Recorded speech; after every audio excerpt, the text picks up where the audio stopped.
What if the heartland of Ethiopia wasn't just a land of secrets, but a breeding ground for a mind-altering plot? Imagine that the year 2026 isn't simply a new chapter, but a turning point of unthinkable proportions. The stage is set for an audacious play by ex-CIA trainee and current puppet Prime Minister Abiy Ahmed to change how the citizens of Ethiopia perceive their reality. His weapons? Mind-controlling drugs in public tap water, manipulative vaccines injected into expectant mothers, and advanced surveillance technologies like Telebur and Fader digital ID system.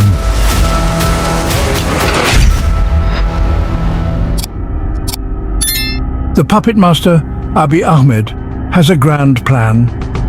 A scheme so elaborate it's hard to imagine. As the Ethiopian Prime Minister, Abiy Ahmed is no stranger to power and control.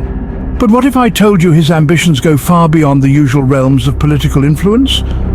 What if his sights are set on something far more intimate, far more personal, the human mind? Rumors swirl of a clandestine operation, a plan to gain full control of all Ethiopian citizens' minds by 2026. That's right, full control. Not just influence, not just persuasion, but complete domination over the thoughts, the beliefs, the very consciousness of an entire nation. How might he achieve this audacious goal? It's whispered that he's turning to a sinister blend of medicine and surveillance technology, exploiting our trust in healthcare and our dependence on modern tech to infiltrate our minds. A pill here, a software update there, and before we know it, our minds could be his to command. And while this may sound like the plot of a dystopian novel, remember that truth can often be stranger than fiction. After all, if we've learned anything from history, it's that those in power will go to great lengths to maintain and expand their control. Yet one question remains. Of all the people in Ethiopia, why is Abiy Ahmed allegedly focusing his efforts on the Amhara and Tigray people? These communities, known for their awareness and sophistication, have long been a beacon of resistance and independence. Could it be that they pose a threat to his plans? Or perhaps they're simply the first step in a larger scheme? As we delve into these questions, we must remember to stay vigilant. For if these rumors hold even a shred of truth, then the stakes are higher than we could ever imagine. And in this high-stakes game of control and resistance, knowledge is our greatest weapon. But why is he particularly interested in the Amhara and Tigray people? Only time will tell, but for now let's keep our minds open and our eyes peeled. After all, the puppet master is always looking for new strings to pull. Amhara and Tigray, the awakened and civilized peoples. These are the groups that are allegedly at the bullseye of Abiy Ahmed's mind control agenda. But why these particular people? What makes them the chosen ones for this supposed grand experiment? Let's delve into this intriguing theory. The Amhara and Tigray people are reportedly targeted because they are perceived as enlightened and sophisticated. In the eyes of a puppet master, they represent the greatest challenge and the ultimate prize. Control the minds of the enlightened and the rest will follow suit, or so the theory goes. Now, this isn't just about the present, this is about shaping the future of Ethiopia. The alleged use of mind-controlling drugs disguised as vaccines for pregnant women is a chilling testament to the extent of the supposed plan. Control the minds of the next generation from the womb, and you have a nation dancing to your tune for decades to come. But wait, there's more. The theory extends to the very life source of the Ethiopian people, their tap water. It's claimed that pacifying drugs are being injected into the water supply, a more pervasive, more insidious form of mind control. This could potentially reach every home, every individual, regardless of their awareness or resistance. The Amhara and Tigray peoples, with their reputed enlightenment and sophistication, are seen as the key to this alleged mind control plan. Their resistance or submission could dictate the success or failure of this supposed scheme. But remember, these are theories, as tantalizing as they may be. There's a thin line between speculation and reality. It's easy to cross that line in the quest for truth, especially when the stakes are as high as the very freedom of one's mind. And what could be the possible methods employed to control their minds? In the next scene, we'll delve into the alleged mind control drugs and surveillance technology that could be the puppet master's tools in this supposed grand scheme. Mind controlling drugs in the guise of vaccines.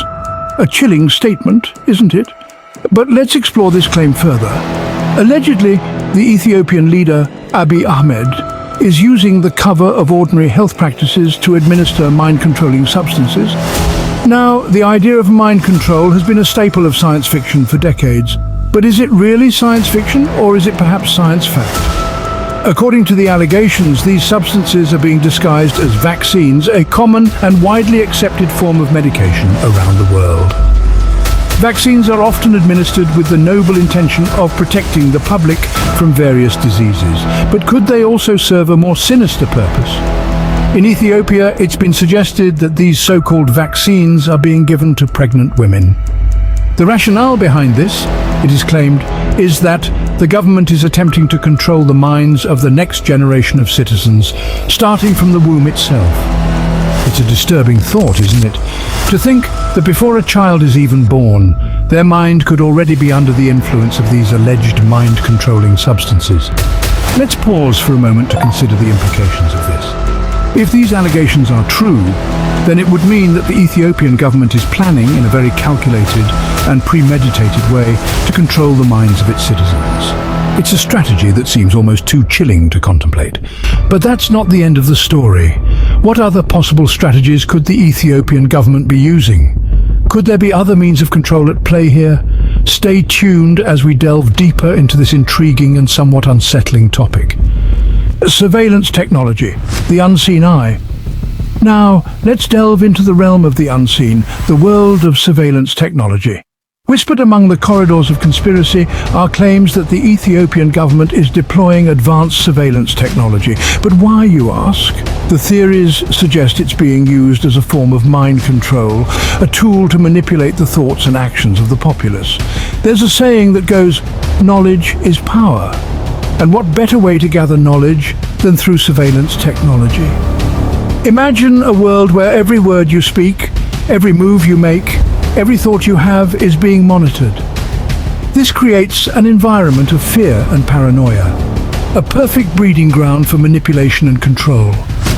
But what kind of technologies are we talking about here? The theories range from drones in the sky, watching from afar, to hidden cameras and microphones in public places. There's even talk of more advanced tech, such as facial recognition software and satellite imagery. And let's not forget the internet, a vast digital landscape ripe for data mining and surveillance. The most chilling theory, however, involves the use of neurotechnology. This is a field of science that involves the use of technology to directly interact with the human nervous system. Could it be possible that the Ethiopian government is using this type of technology to tap into the minds of its citizens, to influence their thoughts and control their actions? There's no concrete evidence to support these theories. But remember, the absence of evidence is not necessarily the evidence of absence. The world of surveillance technology is shrouded in secrecy, and many of its workings remain hidden from the public eye. So, we must ask ourselves this question. Could there be any truth to these allegations? Is the Ethiopian government really using advanced surveillance technology as a form of mind control? Abiy Ahmed, a CIA trainee? Now this is where the plot thickens. There are allegations that suggest Abiy Ahmed was not just a political figure ascending to power, but a trainee of the CIA. Yes, the Central Intelligence Agency, notorious for their clandestine operations and covert tactics. Allegedly, Abiy Ahmed received extensive training on mind-controlled drugs and technologies. But why would the CIA be interested in Ethiopia? Well, the answer might lie in geopolitics. Ethiopia, being a significant player in the Horn of Africa, could serve as a strategic point for the CIA. And mind control, it's not a new concept for the CIA. Remember the infamous MK Ultra program? It was all about mind control. Could Abiy Ahmed be replicating a similar model in Ethiopia? Is the Ethiopian government's agenda of total control by 2026 a byproduct of this alleged CIA training?